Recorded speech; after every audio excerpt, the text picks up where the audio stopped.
erkaklar ham, ayollar ham alhamdulillah hammalari Ravza-i Mutahharaga kirib, o'sha joyda ibodatda bo'ldik. Alloh taolo qilgan amallarimizni qiyomat kuni hujjat qilsin. Yana ko'p bora mana shu ulug' diyorda Haq subhanahu va taoloning mehmoni bo'lib, shu joylarda bandaligimizni izhor qilib, Xudoy taoloning ne'matlariga tafakkur qilib yurishni Alloh o'zi nasib aylasin. Azizlar, hozir Qubo masjidiga borib, qiladigan amalimiz tartibini tushuntiraman. Inshaalloh masjidga kirib birinchi bo'lib 2 rakat tahiyatul masjid namozini o'qiymiz. Ya'ni masjid haqiga niyat qildim, 2 rakatlik masjid haqi uchun deb niyat qilamiz.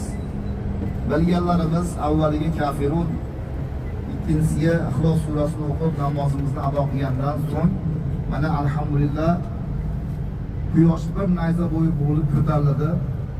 Endi zuho namozi o'qisak ham bo'ladi. Zuho namozini afzali shundaki, azizlar, Alloh taoloning haq so'zi bor ekan, bandani gunohi dengizni ko'pigicha bo'lsa ham, magaram menga shirk keltirmasa, ana shu bandamning gunohini kechaman. Ulug'lar, azizlar, salaf solihlar o'zlariga kunda odat qilar